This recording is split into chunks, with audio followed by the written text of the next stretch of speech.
What's happening? What's happening? And as I like to say, what's happening, blues people? Welcome to another episode of the African American Folklorist of the Month, which for the month of April, we are honored to feature Dr. Constance Bailey, an esteemed scholar of African American literature and folklore. I want to welcome Dr. Bailey,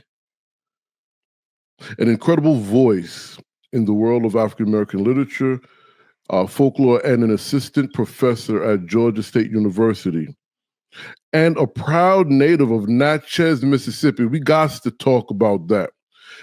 She earned her degree from Alcorn State and the University of Missouri, and her work dives deep into Black women's comedy and humor, Black speculative fiction, Afrofuturism, and oral traditions.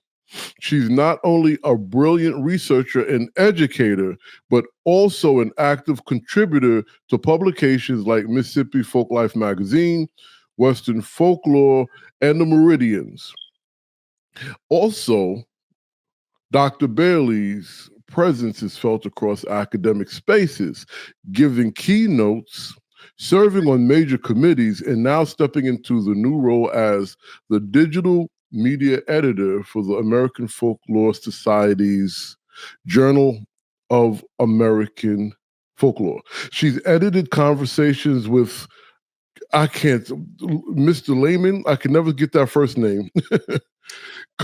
Co-edited upcoming works like The No Limit Reader and Get It While It's Hot, and is currently writing her first manuscript, The Black Folktastic, Black Speculation, and the Sankofa Aesthetic. I'm honored, truly and extremely honored, to have Dr. Bailey on our show today, and I don't have my applause button. We can do fake applause, right? Thank you so much for such a generous introduction. I don't know that it probably does me more credit than I deserve, and it's Kiese Lehman. So should you ever have the pleasure of meeting Mr. Lehman, who's a wonderful Southern writer from Mississippi, wonderful American writer, and obviously Black Mississippian. It's Kiese, but Kiese, thank you. I did a broadcast this last Sunday about blues and literature and how literature is heavily I don't say influenced, but how incorporates blues culture. And he's one of the blues writers of today I spoke about. And I should have known to ask you. You know what? I believe that. I would absolutely, and I suspect like most Mississippi writers, it's there. Maybe it's just that inherent connection between, Mississippi and the blues, but that aesthetic certainly runs through his work for sure. Yeah. He'd be honored to hear that. So now, before we get into your story and some of the questions I have to ask you about Natchez, Mississippi, because one half of my family come out of Natchez, Amorite, right? Okay. They come out the Gloucester, Mississippi. All right, Gloucester. Okay. So let's talk about your upbringing and how Mississippi informs your scholarship and life. Yeah, that's a great question. So I think, part of what you identify in the introduction is, my interest in oral traditions, and part of that is inspired by my mentor, who I think we'll talk about a little later. But I think, Black women's expressive culture more broadly is a big area of my research and just sort of personal interest, right? I love to talk about Black women's jokes, Black women's proverbs, Black women's everything. And I think so much of that is connected to my roots in Natchez, and, growing up with my grandmother and having to pick greens and having her, when she's giving dating advice, like don't take sand to the beach, so these kernels of wisdom that I feel, were formed in Natchez. But the other area that I sort of dabble in, I don't profess to be a foodways scholar because that's a well kind of established, field of studies, but I do some foodway stuff, and I used to go to the sale barn with my grandfather. So we would pick out the pig that sometimes would be on somebody's breakfast plate. A couple of months later, he had a hole in the wall, several hole in the wall restaurants that I was a cashier, and sometimes I was a cook, and sometimes so there were all these experiences that that I had growing up in Natchez, and then just of course, the experience of growing up as a child of the South and in Mississippi in the 80s, you become sort of attuned to some of the racial politics, de facto, de jure segregation, experiencing, segregated swimming pools, segregated skip day, lots of things that that people who are outside of the Deep South are sometimes shocked to hear, like how in the 90s were these things still segregated. So there's some wonderful cultural experiences that I've been able to take with me and that have shaped my scholarship and absolutely shaped my personality. And then there are, of course, other experiences that I think still inform my scholarship and personality, but that are less wonderful, right? So just I don't know, man. I rep hard for the tip, good and bad, right? You got to. I'll ask you about that later. Oh, did I mention your publications? Yes, I did. I had to make sure. You did. My grandmother taught in Gloucester too, by the way, for really towards the end of her teaching career. She sure did. Oh my goodness. There's a connection. There's some bloodline going on here. For sure. You gotta look up the McNeils and the Huffs. Okay. Okay. I'll give you the other two names later. Okay. Sounds good. Now, what I hate using the term intersection on some cases, not because I don't like the term, like I don't like obscure and different things like this. But I think intersection for me evokes things that are not adjacent coming together, right? Mm-hmm. So that's why when I say I don't like using it, I think it's a good word for certain things. But when it comes to Black women in comedy, Black speculative fiction, Black American folklore and oral traditions, right? I kind of, and Afrofuturism, right?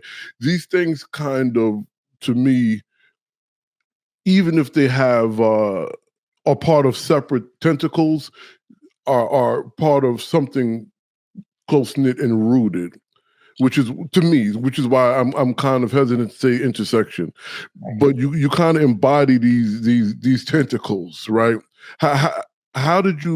What inspired you to look at these interests specifically like that?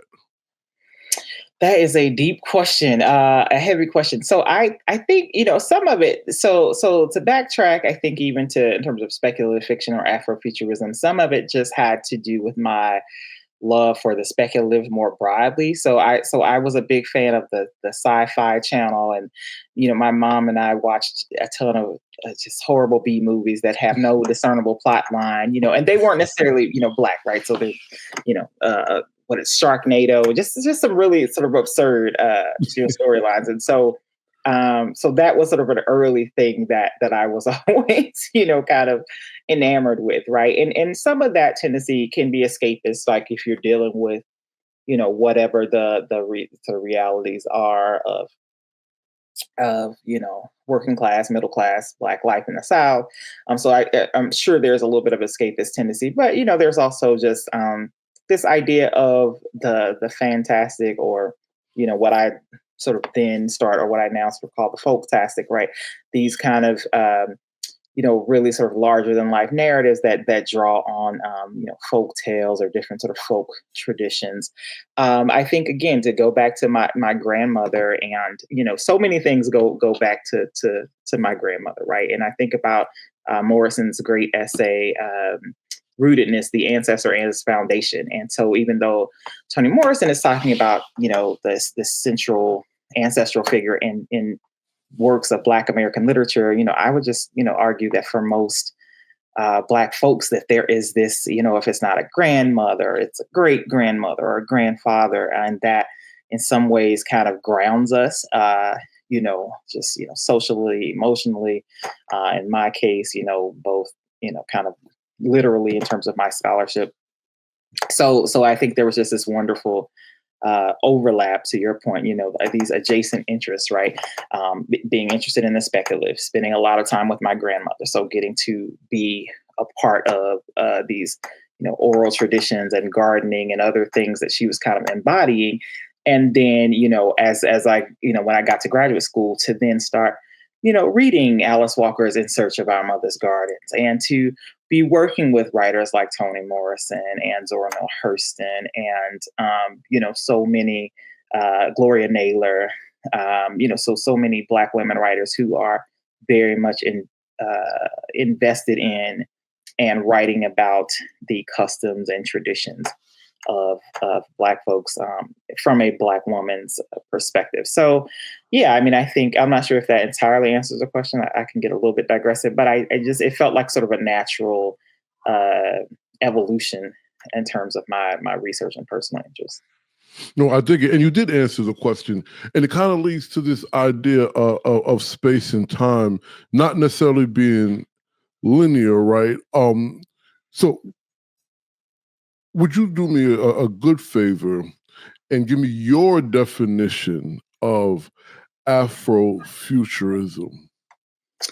Yeah, that is a great question. So what I usually say to my students, and we usually look at, different academic definitions, but I just say, in terms of a working definition, I, usually will say that Afrofuturism is often used as an umbrella term, not necessarily that it is, but that it incorporates multiple, genres of speculative text, but that it is a combination of, sort of an aesthetic and philosophical movement that combines, images of technology and in the future with an Afrocentric, which is so quote unquote, because that's, there's lots of debate, right, on what that means, but that, combines that with sort of this Afrocentric worldview. So that's usually kind of like a pat, like, here it is. And then I will say, however, there are writers like Nnedi Okorafor who say African futurism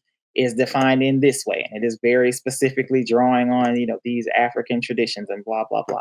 And even within kind of, Afrocentric, that Afrofuturist definition, there's, sort of still room for negotiation. But essentially, like, looking at, images of technology, or technological advancement, and sort of combining that with various kind of Black American themes. And again, at some point, there are some definitions that really talk about Afrofuturism as looking to Africa. And even if we think about like Sun Ra, right, one of the early, innovators, so thinking about how Egypt figures a lot in that iconography and that history, but you have others who are very specific in that, African futurism is Afrofuturism is that. So there's some debate, but I usually try to say, here are the themes, right? Scientific advancement, technology, these various, and it's always, for the most part, forward looking, right? So while it looks to the past, or while it draws in, and I really say it draws inspiration aesthetically, like a lot of that iconography, again, coming from Egypt and Africa, it is very much thinking about, hence the future in the title, right? It's very much thinking about, how do we move forward? What does the technology look like? What does Black life look like in the future? And all of these things. And so, again, always a lot of motifs in spaceships and interstellar planetary travel, so people can think about the parliaments and the Bootsy Collins and even the Andre 3000s of the world. Very true, very true. And I'm really happy you with the entire answer, but the idea of landscape, space, being both future and past, because I think in Black folklore, if you will, there's a I don't know if it's an ideology but there's this of memory and space not being one or the other, but both being there, I guess, simultaneously. As a professor, right, and as one who is in the field doing the work and writing about it, could you talk to us about this idea of Black story, Black memory, Black narrative, living in future and past and present, and what would be why would that be significant to our I guess story and scholarship?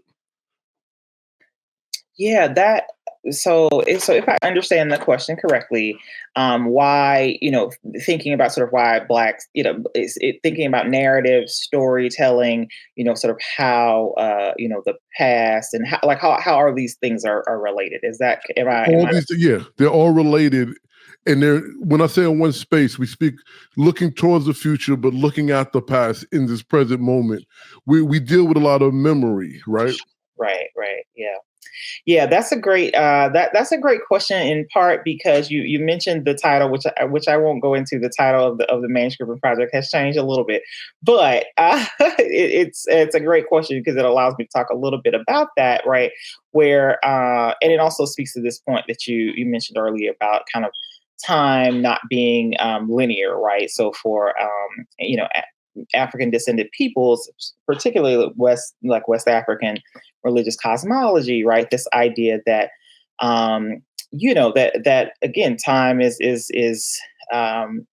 yeah, cyclical, I guess, as a counterpoint to linear, but we're sort of moving in and out of time, right? And that for me, I like to talk about that in terms of the Sankofa aesthetic, right? So we get the image of Sankofa, which many people are probably familiar with, is usually the image of the backwards facing bird. Sometimes there are two hearts that are joined, but we get that from the Akan, and it means loosely translates right to in order to move forward, we have to go to the past. So to go to the past, to go back and go get it, right? And so hence the bird is looking backwards, right? So in order to really know where we're going, some people will translate it or paraphrase, we have to know where we've been. So I think that that is just so relevant, for studying literature, for studying folklore, for studying Black political movements, just in general, right? This idea that, people are thinking about, you know, every few years we have these unprecedented times, right? And then we're like, wait, political disenfranchisement happened before. Wait, people, people's civil liberties were suppressed before. People's, blah blah blah, And so, how do we try to overcome that? Some of it is looking at things that have worked before, or looking, just knowing and being aware of some of that history. It becomes a way, a political act, but it also, just I think it helps because one of the things that I'm really invested in is people. I'm really invested in Black joy and people finding joy more broadly, right? But that is a way to resist authoritarian regimes, and that it is difficult because so many people are experiencing so many hardships. So sometimes it's difficult, and that's by design, right? But that if we can find joy, if we can rest, which is restorative.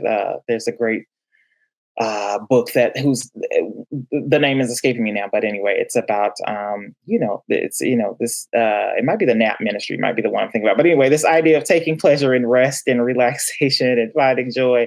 So I'm getting a little bit off on a tangent, but to the original question, right? Kind of traditional West African religious cosmology, which is a big part of a lot of Black Americans, even if they're practicing things like Ifa, or any sort of African traditional religions, which is not at odds. There are a lot of Christians who practice both traditions. I don't formally practice, but I'm like, hey, if I need to build an altar to do whatever, So, but I think it just informs our life when we're thinking about the ways in which our lives are shaped by our experiences. So yeah, I feel, again, to avoid because I can talk forever. This you may know. Lamont. But to get back to kind of a more. But this is a space for you to talk, so it's okay. Yeah, well, touche. It's so.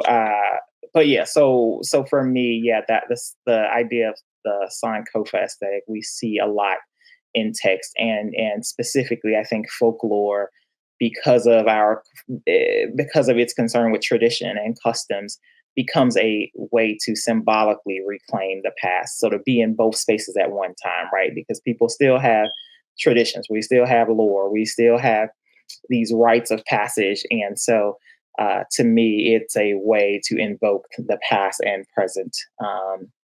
That simultaneity that is happening often. No, I dig it. That was a great answer. And you speak of Black joy, right, and rest, which leads me to Black women's comedy and humor. Sure. And what was the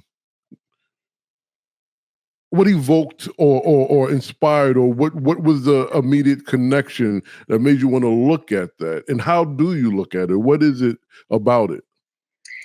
Yeah, so it's great. And actually, it's really interesting. I got to that research project because one of my professors and mentors in graduate school, shout out to Dr. April Langley, she shot me down in one of my grad papers or an abstract or a proposal. And it wasn't that it was a bad paper, right? I think I feel like it was the paper that ended up becoming my first published article, and I could be a little bit wrong about that, but it was about Chris Rock and Dave Chappelle.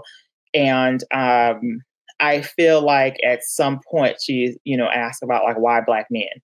And for me, and this is the case a lot of times, or at least it or was, I think at one point for many Black women scholars, feeling like, is your allegiance to talking about race, or is it to talking about your identity as a woman, right? And so, and there's kind of a long storied history of folks, talking about that, right? And so I won't, go through all of that. But at the time, and again, a new graduate student, fresh out of the, the South, the deep South, the oppressive South, as some would say, out of Mississippi, I felt very strongly that, the politics of race as it played out in humor was what I wanted to talk about. And, I thought about it. And this is something I think as the more I got into my work as a folklorist and, even more thinking about kind of how Hurston was maligned by some of her contemporaries, right? For, quote unquote, not being political enough, well, why isn't, Black women's lives, and why isn't focusing on them and their issue? Well, why is that apolitical? Right. And so that was the thing, I think, that turning point where she shot down that either essay or abstract or something. And she's been great about that. Dr. Langley has throughout my career. There was some point where I think I and many other Black scholars have felt, rightly or wrongly, that we had to know and cite Kristeva or Foucault or, all of these sort of Western scholars. And, she's like, well, you're writing about Black people. Why are we using this Eurocentric framework? And I'm like, oh, like that was mind blowing, right? And so, I was really, really, I needed that validation, I think. And that's something I think early career scholars and certainly graduate students don't often have in terms of thinking about like how they can kind of write about the things that have value for them. Sorry about that. There's mom things happening, if you can believe that. I know you're a parent. I can. Yeah. The kids, well, they're not kids anymore, but yes. Right. So let me ask you this, because I had the honor for you to invite me to speak with your class, which were bright students and have as obviously a great professor. How much of what you just shared informs how you approach your students? Yeah, no, that's a great question. Well, so, and that's the thing, right? When you have some training as a folklorist, you and I both know that sort of academic folklore jobs are few and far between, which is the case with many academic disciplines, but it's fairly niche for, like Black folklore, academic positions. And so I've held academic positions before coming to Georgia State where, I was able to use my love of literature and to incorporate, every now and then like a folklore collection assignment. But I really didn't have folklore courses until I accepted this position at Georgia State, which was fortuitous, right? Because they were looking for a contemporary Black literature, Black American literature scholar and a folklorist. And I was like, wow, this has my name on it, and I had like most of my family is in Georgia, so it worked out really well.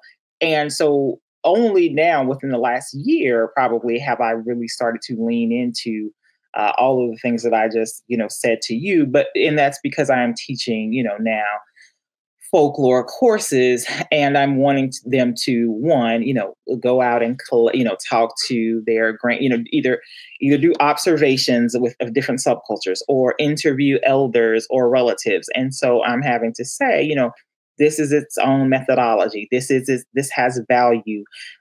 These are things that you can cite. There are ways to validate this kind of knowledge, and you don't always have to be quoting these very sort of abstract whatever whoever Right. And so that's at the end. And not that there's, because again, as a lit scholar I still do that, so I'm not saying that there's not a place for it, but there's also a place to do other things. So so that's a really big part of my critical praxis as a educator now, but also now kind of leaning more into this Black feminist folklore course that I'm now teaching. And I think you joined in the African American Folklore, the undergraduate course.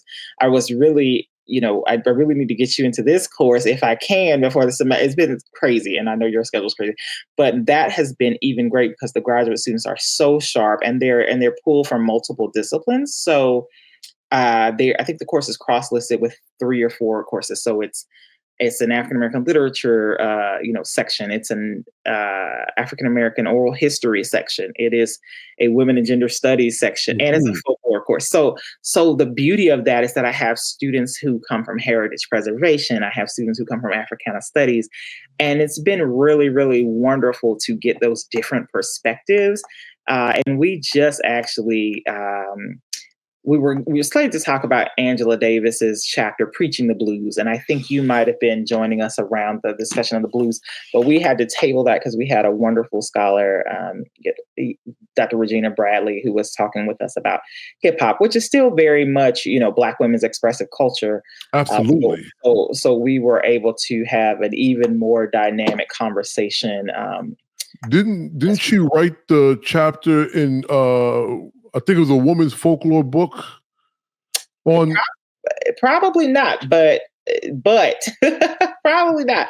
But I mean, but I have a chapter in the current like edited collection that I'm working on about Black women's hip hop.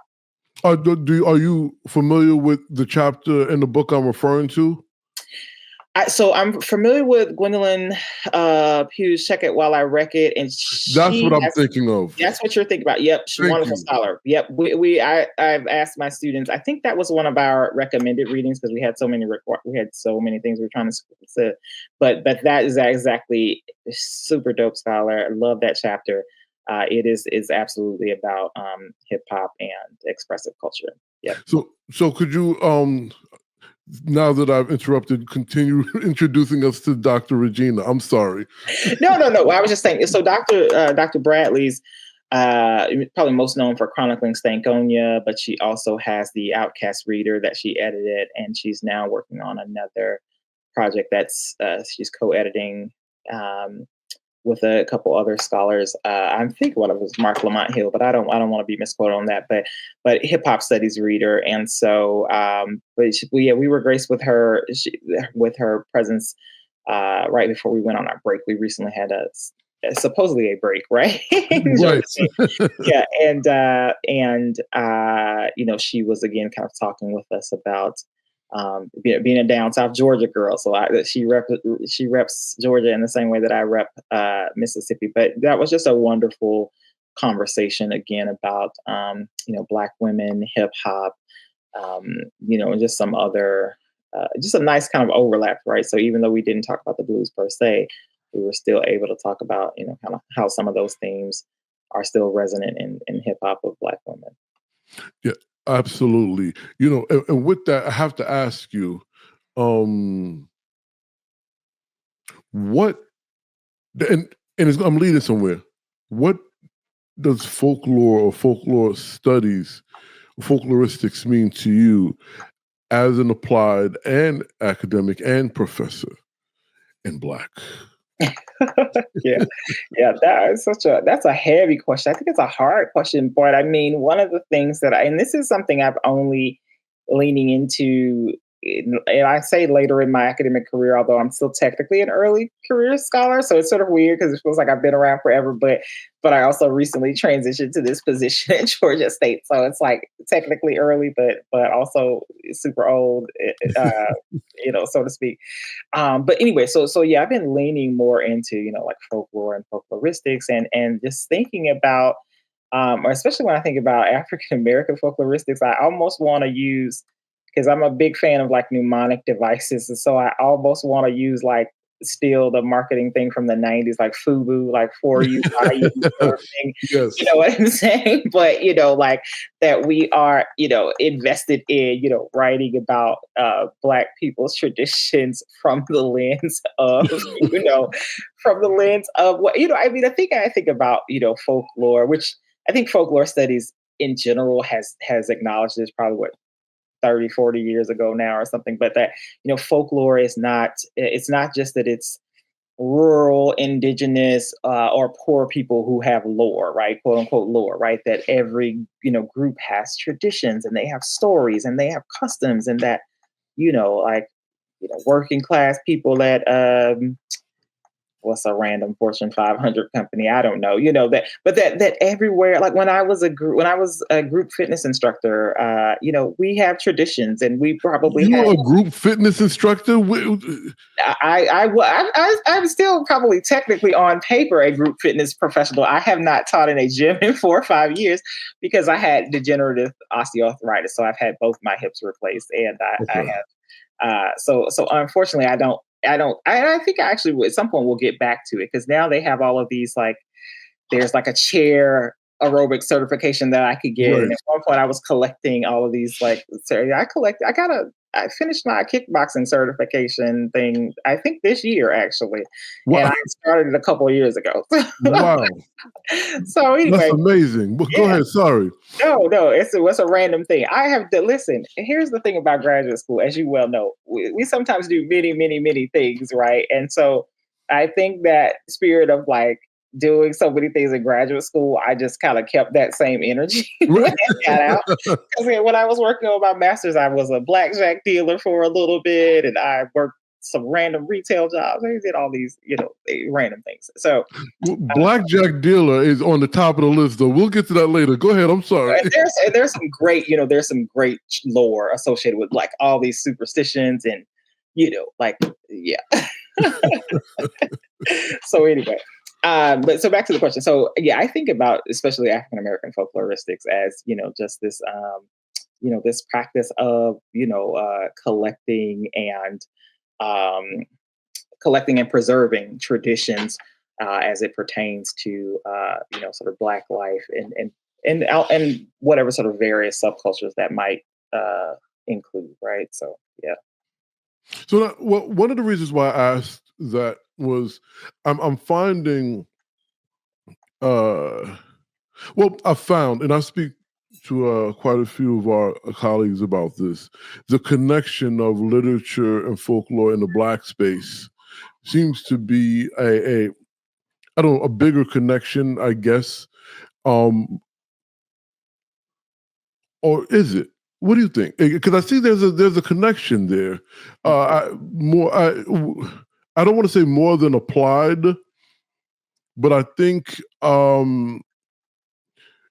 outside of, I guess, the recent 30, 40 years, as you say, prior to that, I guess the language or the terms for applied folklore in the Black space may have been something else, but as it goes to literature, it's always kind of been synonymous. I don't know. Am I seeing this right? Talk to us about this.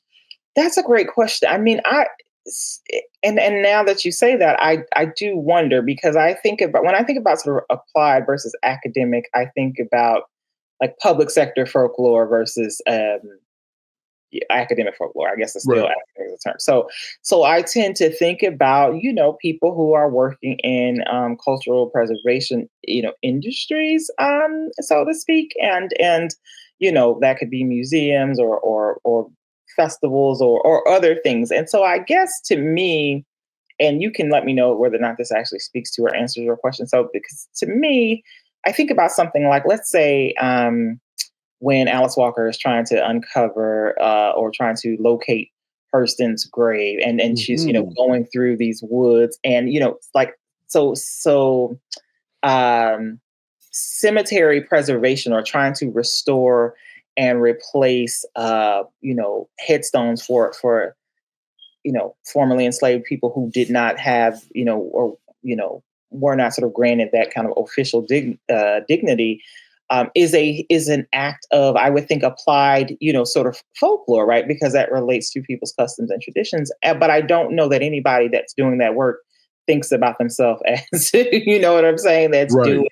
But, so, and I only think, and I'm only mentioning that now because I sort of come to that. I had the benefit of being working on a recently awarded Mellon grant, and I don't do any work on it, I think, until year 2. But its entire goal is to look at sort of restoring and preserving these headstones for like it's a Gullah Geechee Heritage Preservation Mellon grant, and one of my heritage preservation graduate students actually works in cemetery restoration. And so I might not have even thought about that as a way that, like, this is some applied thing that people are doing that would be, and especially because it's very much, at least specific in this case, working with Black folks, this is a type of applied, folkloristics, but it's something that probably never gets categorized as such. So I don't know if that answers the question a little bit at all. Well, it does, and it's okay. I mean, I can keep it if you want. Well, listen, it doesn't. Hey, I think it's good for the people to see how life be lifing, but I'm also I'm with it. No. We can keep this part too, because I'm with it. I have this thing going. Yeah, I have, we have families. We do exactly. So this is what being the African American Folklorist of the Month is all about: the juggle. Yes. So to get specific, not just even us and our ancestors of Black scholars and community scholars, but in the discipline and field, Black folk, period, were not recognized. Like, I can just use a very big name. W.E.B. Du Bois was probably the first to engage before the three fathers of AFS, right? Sure. In folkloristic methods and ideology, but he's never really mentioned. Yeah. You know what? So that's a really great question. And even Dr. Prahlad and I, in the interview that we did for Western Folklore, that was kind of dedicated to his work, I asked him about, like, folklore versus cultural anthropology. Is this a distinction without a difference? Because one of the things that happens in one of the readings that I assigned to my students, which was in Black feminist anthropology, that edited collection, one of the scholars, and I'm not gonna give it because I don't want to misspeak or I don't want to credit someone else, but she made the very valid point that there are so many women who are doing this same work that are spread across sociology, folklore, English departments, and that sometimes, just because of our discipline, like, I became a folklorist because Missouri had a folklore program. Right? Had they not, or and they had a folklore program housed in an English department, right? Which is different from some other folklore programs which are standalone. So had I gone to maybe IU, right? Right. I might not have become a lit and folklore scholar in that same way. So I think sometimes when it gets to, and this is where academic silos can be kind of interesting, if we are, sort of teaching our students and privileging a certain methodology and introducing them to our people who we're credited with doing our work. So Hurston is claimed by so many disciplines, right? Right. Du Bois is being claimed by sociology, but we can folklorist should absolutely reclaim, especially that or his early stuff. Yeah. So no, I think you're spot on, and that's a challenge, right? That again, some of it has to do with these institutional barriers with how we receive training and sort of where we tend to replicate what we know, right? So it's like Right. I was taught this person in this program, but I was really glad that I had them read that intro from Black feminist anthropology because it gave this like, hey, this isn't the only place where you're finding this work. There are people doing this work. The important thing is let's identify the work being done. Right. I 100%. So with that, I think it's a great time to segue into, I guess you could say, is it safe to call him your mentor? You can absolutely call Dr. Prahlad my mentor, unless he would back away from that. I don't think he would. So I hope he wouldn't. But yeah, Dr. Prahlad he's such a wonderful, wonderful person, brilliant scholar, super hilarious too. Like if you haven't hung out with him, he can be quite entertaining. And Todd I wanted this to go on official record, has a great Prahlad impersonation that I think Prahlad is aware of, but if not, he'll become aware of it after he watches. Right. But so this is our colleague Todd Lawrence, not to be confused with another folklorist Todd. So at any rate, Right. Dr. Prahlad was so foundational, I think, to and I didn't realize it. I mean, I'm still finding it out.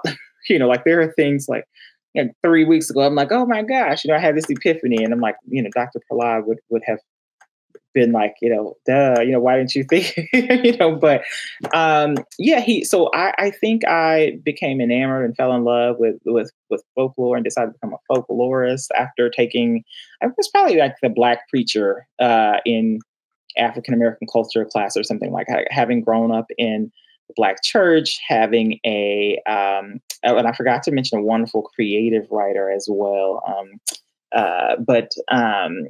Yeah, so I took that class with Dr. Prahlad, and it was amazing. I grew up in the Black church, but I hadn't thought about any of these it's like I just love this thing, and I just want to write about this thing, And it was so the approach and looking at sermons and analyzing. I think we read Gerald Davis's I Got the Word in Me and I Can Sing It, Mm-hmm. and looking at the kind of performance aspects of Black preaching. And I was like, wow, this is super fascinating, right? And just realizing that there's a whole methodology and in fact, I even, one of my students who's going to write about the Black church, I think for her ethnographic. So I said, well, you need to cite, and there's probably stuff more recent than Davis, but I'm like, you absolutely need to, cite this thing. And some of those texts were texts from Prahlad's class, so they might be dated, by now, but it's still, but anyway, so, yeah, Dr. Prahlad, I think, one of the interesting things was coming to, yeah, not just, his courses and the different topics that he exposed me to, but Dr. Daryl Dance, who was a mentor of Dr. Prahlad's, I think he took Dr. Dance's course as an undergrad in Virginia, if I'm not mistaken. And she has been wonderful. She's still an active member of the College Language Association. So I saw her last year at a convention. And I remember, sitting down and having breakfast with her over 20 years ago when I was in graduate school, because Dr. Prahlad had brought her to Missouri. So, and her her collection. So Shuckin' and Jivin', Honey Hush, which is an anthology of Black women's humor, which is now I think over 20 years old. So I think one of the next big things after the monograph is probably going to be doing something with Black women's humor because there hasn't been any collection like that, that impressive collection that Dr. Dance pulled together, a while ago. But so that interest, I think, in Black women's humor, other than being shot down by Dr. Langley, having met Dr. Dance, and through by way of Prahlad, I think was another thing that really kind of made that one of my areas of interest. So he was great in that way, and I think all the students that Dr. Prahlad has mentored, including creative writers, lit scholars, think of him as in some ways like an academic dad, so to speak. So we try to check in on him regularly. I'm planning to get that way this summer to get some books from him and probably take him a sweet potato pie or a rum cake. I remember when I was in grad school, there was still a thing where kind of informally, graduate students would, I think they probably frown on it now because of power dynamics, but where we would, bring things to our committee at a defense. And so, I know that Dr. Prahlad was a fan of my sweet potato pie, but he liked rum cakes. So, and I probably haven't cooked a rum cake since then, but it's just, I need to get this bribe together so that I can. Yeah, I dig it. The Pearly family would like to taste the rum cake coming from a Mississippi native. Okay. All right. It's on the to-do list. Okay, good. So now, could you talk to how he informed specifically your scholarship as a Black scholar in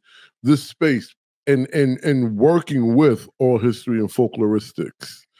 Sure. Well, I think the thing, and what I was kind of alluding to was like, I had this epiphany a couple of weeks ago was that, and I'm saying a couple of weeks ago, I'm being hyperbolic, but it might have been, it was this semester for sure. Right. So when I thought about, there's a thing where you have like burnout after your dissertation. So I hadn't done anything with that really in almost a decade since I finished.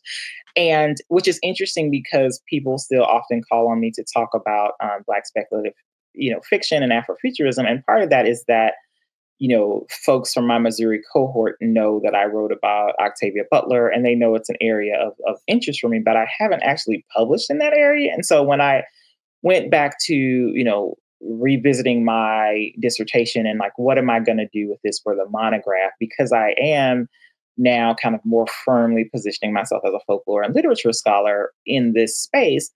How can folklore inform that, right? And so part of that was, again, thinking about these narratives and how folklore is sort of interwoven. And that was where I was like, okay, I think I want to, conceptualize this as, the Black Folktastic.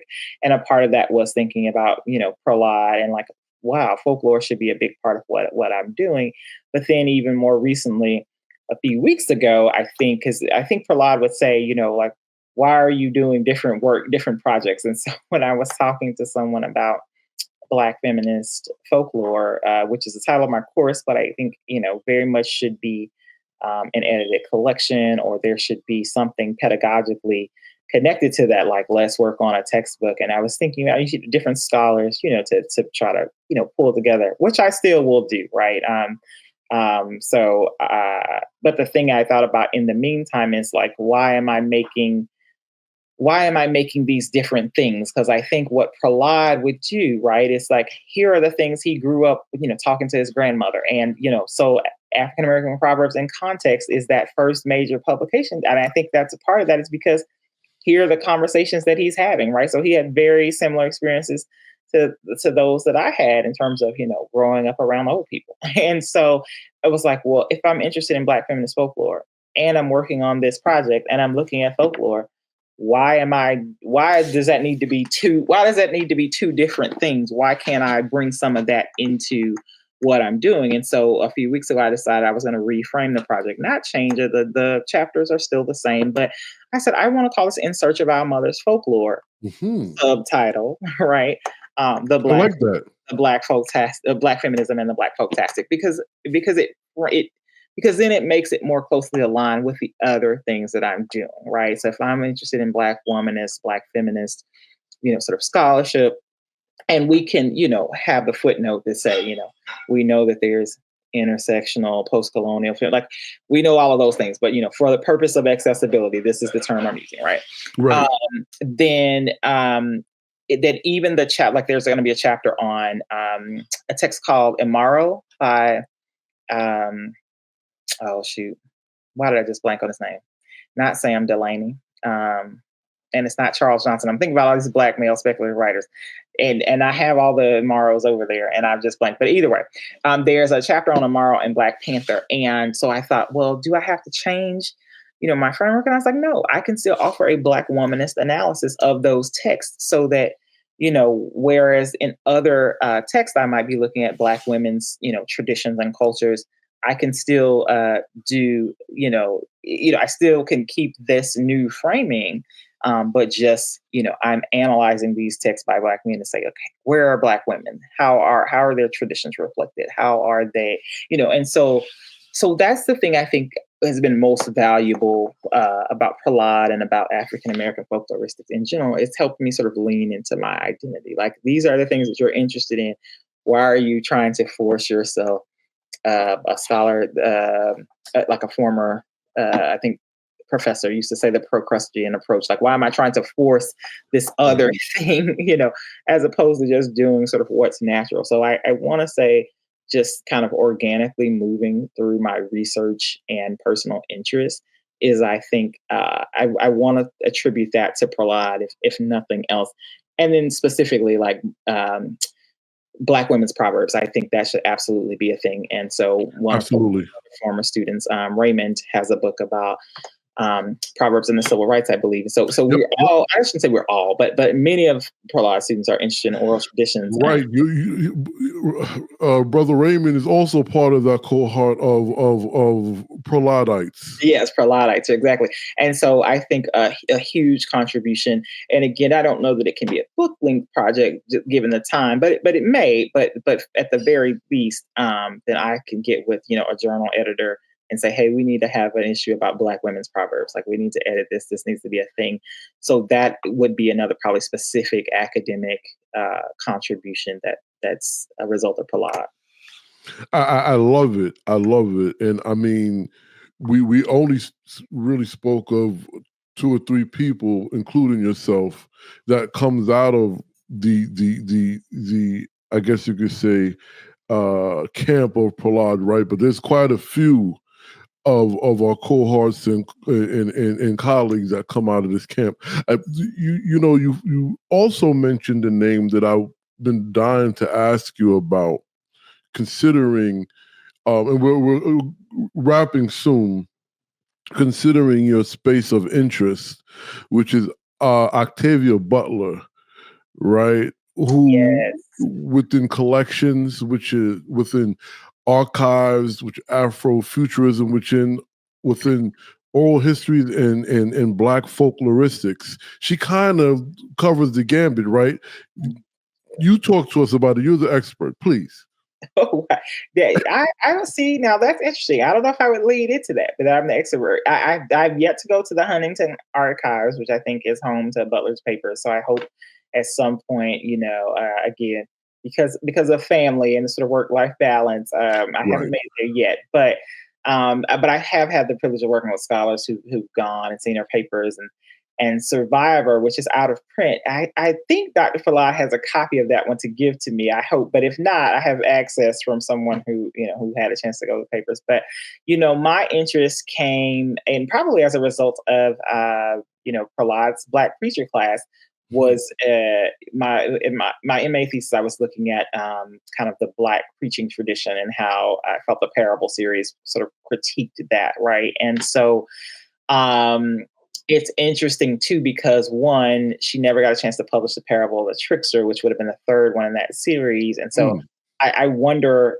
if the archives, and this I don't know if there are drafts in the archive, because I would love to see how how that might revise things that I said, in the thesis. But essentially, it was, and it wasn't a super sophisticated argument as MA thesis sometimes are. It was like, the protagonist in the the parable series, this young woman, who has this sort of alternative religious orientation, is essentially, this revisionist practice, as opposed to the sort of the black male, sort of stereotypical black male preaching tradition that values orality and this performance, right, that we see through her father and her brother.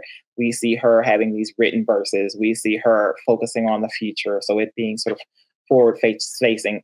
So even while they're at odds, they're still actually in conversation, right? Because, sort of traditional Christianity is also focused on like the future, but in a different way, right? The afterlife. And so it was really just saying, here is this religious philosophy that helps meet the needs of a multi-ethnic community in this sort of culturally pluralistic society.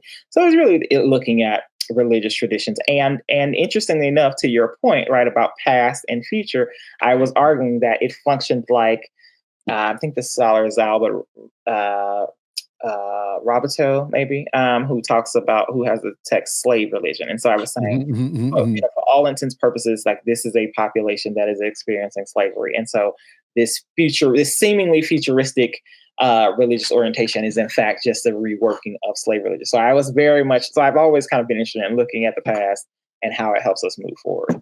Right. I love it. Now, for the most part, our entire almost hour, you've answered this question, but I have to ask you specifically, right? And I don't know if that's going to change your answer, because now that I'm asking you, you'll be conscious of what you're saying. Uh-oh. How does the Black narrative and experience on the Americas, and for folks like us that either come, live, or migrate from Southern Black American narrative and experience, how does that function and benefit in and through oral history and folkloristics? So, put another way, like, how does folklore help like amplify our voices as Southern Black Americans? Is that? I'm trying to paraphrase the question. That's right. That's right. Okay. Yeah, I mean, I guess this would be a great point to actually paraphrase Dr. Regina Bradley, who paraphrases Outkast, or Andre 3000, who says the South got something to say, right? That's right. So I just think that, folklore and, globalization, I think, and TikTok especially has, there are all these memes and all these reels where it's like Black mamas be like, and blah, blah, blah. And so all these cultural expressions, a lot of the things that we see kind of transported nationally and internationally, a lot of those things, I think Black Southerners would say, yeah, that may be true of Black life, but that's Black, that speaks to Black Southern life specifically. And even in many cases, because we just think about our migration pattern. So even folks in the Midwest and the North, it's like, yeah, but your grandma was from Mississippi or from Louisiana, yeah. So I just think that, I mean, I think when we think about things that are most recognizable, and a lot of those things come from the South, and some of that's the concentration of HBCUs in the South, and how many Black folks they've educated. So I just think, some of it's like geographical patterns and where we lived, and some of it's, technology is aiding our cause, but it is working in concert with folklore, so that digital ethnography can become a thing, and so that folks can observe these Black Southern traditions. So what you earlier, and we'll wrap with this question. Earlier you mentioned that African American, Black American folklore is kind of for us by us, right? What would be a call, encouragement, or anything that you would give to a student, community scholar, or just anyone looking to preserve or conserve their either Black family or communal anything? Yeah, it's a great question, and it's a hard question, but in some ways it's not, right? Because sometimes if the question is sort of how do I get started, right? Which is, Right. I think, at its heart, sometimes it doesn't occur to people. Like, I think only as a result of having done a oral history project when I was in high school, and also as a result of being like a folklorist, and learning about oral histories and all these different things, it's now like, man, everybody in our family, for the most part, has been. There have been some military folks, but by and large, K through 12 educators. Like, I even taught high school briefly, and I'm like, there should be like an occupational ethnography, it's an occupational / family ethnography. So it's like the next time we get together, I need to collect these stories. Well, technology makes it like everybody's phone now. When I started, probably when you started, like we had to have like a big, like there had to be a tape recorder. It had to be transcribing, for all of the, sort of evils of AI that and there are some real concerns. I think there are most of like the Zooms and most of the technology now can facilitate like transcription to help with some of that. So I think, just having the idea, like to think about when is the next time, I'm going to see my folks, my people, whoever that is, if that's your family, if that's I keep thinking there's a great ethnography about spades. It's like that needs to happen, right? Yeah. When are the people coming? And pity pat. And pity pat and bid, because That's right. so that I'm trying to make that be a thing. It's like, how can we collect these stories? And then, I mean, I think there are resources. I want to say you can tap into local resources. Librarians and archivists love to, one, like if you do this thing, they would absolutely love to have you sign over and give those oral histories to their archives. Many would anyway. So you can for sure, probably a local or regional library can help facilitate that. If you have a local one, sometimes they can get loan devices. But again, most folks don't. Most folks who are in a traditional academic setting, for sure, but even just lay folks, you got a phone now that records. So I think just encouraging people to collect those stories. They have value to someone, if only your children in 10 or 15 or 20 years. Because like right now, our kids, they don't care. But in 20 years, they're gonna say, man, I really wish I had my mom or my dad's stories. And so yeah, I think if we can just kind of just encourage folks to go out and talk to folks and get that information, there are repositories to store that. I love it. And this is why we're celebrating you for the month of April. Thank you, Dr. Bailey. All right. Thank you so much. Thanks for having me. Oh, and where can the people find your books? Where can they find your publications? Where can they find out the next place you're going to be either on a panel or speaking? Because you travel more than me. Listen, I need to stop traveling. So thank you for that shout out though. So of course I don't do a great job of this, but ConstanceBailey.com is the website. I usually try to put things there. My social medias, so I'm Constance the Academic on IG and probably Facebook as well, but mostly Constance Bailey.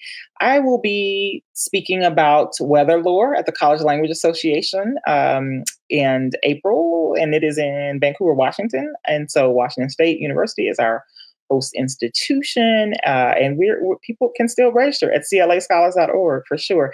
Conversations with Kiese Layman is available for pre-order through University Press of Mississippi's website, and also I believe through Amazon and probably most major retailers. So absolutely. And then Get It While It's Hot gas station and convenience food in the U.S. South will soon be available. So we're in the final stages of editing that. So check out the socials for all that ordering information. And thank you so much for this opportunity. You got it. We love it. And remember, document your people, collect whatever materials in your grandmama or your uncle's house. And find joy. That's right. And find joy. Take care, good folks.